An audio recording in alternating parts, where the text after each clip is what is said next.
Hello, students. What does this slide remind you of? All childhood memories must be lingering in your thoughts right now. How many times you would have promised your friend and you would have broken it? We make promises very easily and we don't keep it forever. The same applies to me too. But God does not break his promises. Lord's promises always proves to be true. God's way is perfect compared to the man's ways. We tend to strive trying to manufacture perfection in our life. Only when we become weary, we call upon God to show us a way. And we realize that his ways are perfect and do not have flaws. So God's ways are always perfect and they are flawless. There are many things that would be risky to trust in coming to pass. But God's promises are not one of them. They are proven to be true because he will never disappoint or deceive his children. So if God has promised something for you, he will definitely do all that he has promised. He will never ever give up with his promises. Have a blessed day, children. We have come to the last part of chapter 1. Production possibility curve. We will be dealing about the production possibility curve in our class today. Do you have your textbooks with you?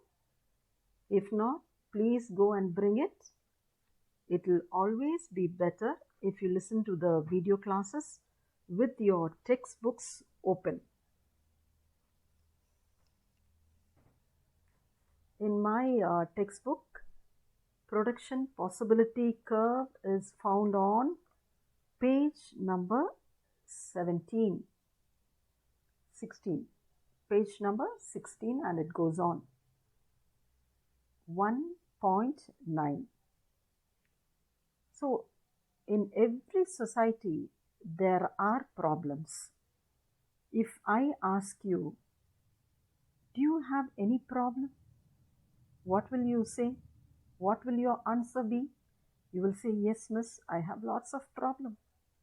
Some of you will say, my grandmother is my problem. Some of you will say, my mother is my problem. She keeps shouting at me all the time. Some of you will say, my father, miss, my father is a big problem. He drinks every day. My brother. Or you will say, whatever I learn, I forget it, miss. I work really hard, but I forget it. That is my problem. Some of you will say financial problem. Or you might say, I've got a constant headache. It keeps troubling me. I'm not able to study for long hours, miss. So each of us have got problems. Likewise, in every society, there are umpteen number of problems. For each and every country, there are so many problems. But today, we will be dealing only with the basic economic problems, not the household problems or not a problem related to a medical field. We are going to study about economic problems, basic economic problems. What do you mean by basic? There must be several economic problems, but we are going to deal it under 3 heads. So they are called as the basic economic problems. So what are the basic economic problems in any society? First of all, why are there problems in any society? Why is there a problem in any society? If the resources are abundant and the wants are few, then there would be no economic problems. Do you agree? If all the resources, whatever we want, if everything is in plenty, And if our wants are very much limited, then there will not be any economic problems. வளங்கள் நிறையா இருக்கு, எங்க வீட்டில் காசு நிறையா இருக்கு, எனக்கு time நிறையா இருக்கு, ரிசோர்ஸஸ் நிறையா இருக்கு. இதுதான் ரிசோர்ஸஸ். டைமு, பணம், இதுதான் மெயின் ரிசோர்ஸஸ். இதெல்லாம் எனக்கு ஜாஸ்தியாக இருக்கு.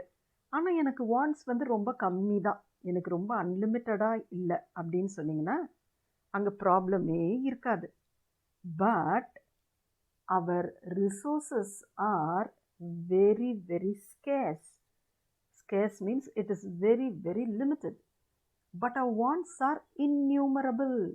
Our wants are countless. எண்ணில் அடங்காதது. When it is like that, there will definitely be economic problems. Resources are always scarce and our wants are numerous. Hence, in every society, choices have to be made. What do I mean by the word choice? You have to select. Your mother gives you 20 rupees and she says you can go to the canteen and have whatever you want. Your resource is only 20 rupees. You have only 20 rupees. When you open your pocket, you find only 20 rupees. But when you go to the canteen, you see the ice cream, you see the soft drink, you see the dosai, you see the vadai. You want to have everything. But the resource is only 20 rupees. So with this 20 rupees, you can either buy a soft drink or an ice cream or a dosa or a vadai. So immediately your mind will rank it. If you ask me, I will put it in this order: soft drink, dosai, vadai, and then ice cream. That is my choice. If I ask you, you might say, Miss, I like ice cream first, then soft drink, then vadai, then dosai.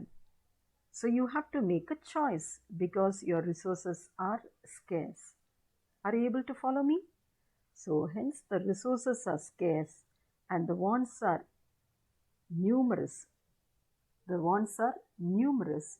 You have to make certain choices. So what are the basic economic problems? What to produce, how to produce, and for whom to produce. These are the basic issues seen in any society. What to produce, how to produce, and for whom to produce. So what are the basic economic problems? 1. What to produce. 2. How to produce. 3. For whom to produce. So what do you mean by what to produce and how much to produce? So that will be the first question. What and how much to produce. So every society must decide on what goods it will produce and how much of these it will produce. Okay, so every society, whether it's in India, China, Japan or Korea, first they have to decide on what good. எந்த பொருளை உற்பத்தி செய்கிறது. பொருளைன்னு எடுத்துக்கிட்டிங்கன்னா நான் உங்களுக்கு இன்னும் பெட்டராக understand பண்ண சொல்கிறேன். இப்போ வந்துட்டு இட்டாலி, கோவிட் டைமில் இட்டாலியில் பார்த்தோன்னா நிறைய பேர் இறந்தாங்கன்னு சொன்னாங்க. ஏன்னா அவங்களுடைய பாப்புலேஷன் பார்த்திங்கன்னா many of the people were above 80. அப்போ இட்டாலியில் எதை ரொம்ப ப்ரொடியூஸ் பண்ணியிருப்பாங்க? 80 இயர்ஸ்க்கு மேலே இருக்கவங்க என்னென்ன பொருளை விரும்புவாங்களோ அந்த பொருள் தான். ஸ்வெட்டராக இருக்கலாம், shawl, medicine, walking stick, glasses, பார்க்குறதுக்கு கண் பார்வைக்காக கிளாஸஸ், காண்டாக்ட் லென்சஸ், இந்த மாதிரி ப்ரொடக்ஷன் தான் ஜாஸ்தி இருந்திருக்கும். அங்கே வந்து டாய் ஐட்டம்ஸ், ஓகே, வீடியோ கேம்ஸ், அல்லது சின்ன பிள்ளைங்க யூஸ் பண்ணுற ஸ்கேட்டிங் ஷூஸ், சின்ன பிள்ளைங்க விளையாடுற ஐட்டம்ஸ்லாம் ப்ரொடக்ஷன் பண்ணியிருக்க மாட்டாங்க. ஸோ அந்தந்த சொசைட்டியில் என்ன மாதிரி ஆட்கள் இருக்காங்க, அவங்களுக்கு ஏற்ற மாதிரி they have to produce the goods. Okay, so first a country has to decide what kind of goods it has to produce and how much, depending on the population. They have to decide how much they have to produce. So that is the first question, what and how much to produce.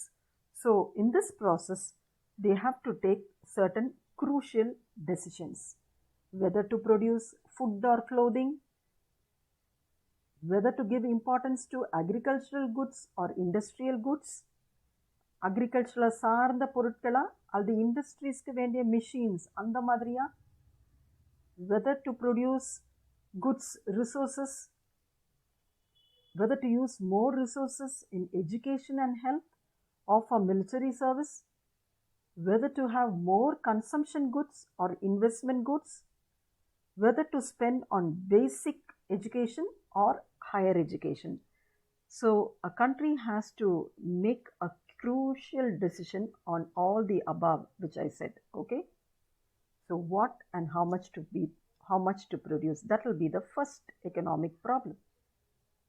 Second one, how to produce, how, whether to use labor intensive technology or capital intensive technology. I'm talking about two types of technology. Labor intensive means using more number of labors when compared to capital. That is called as labor intensive.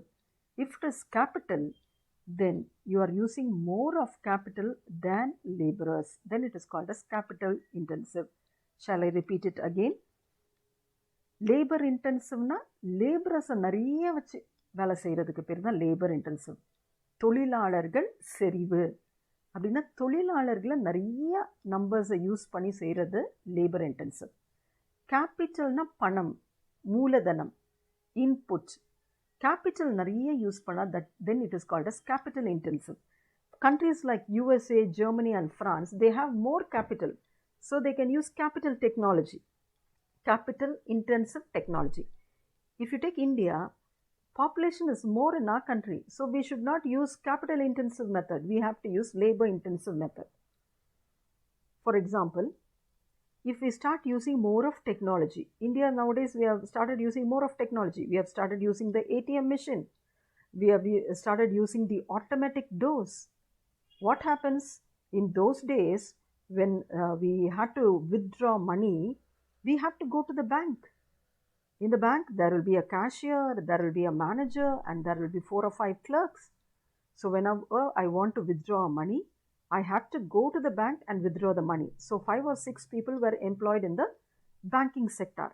Nowadays, what has happened, instead of people, an ATM machine is being replaced. So employment opportunity has been deprived. Instead of 6 people working in the bank, there are only 2 people working in the bank, and the ATM machine does the job which the person was doing before. So this method is called as capital intensive method.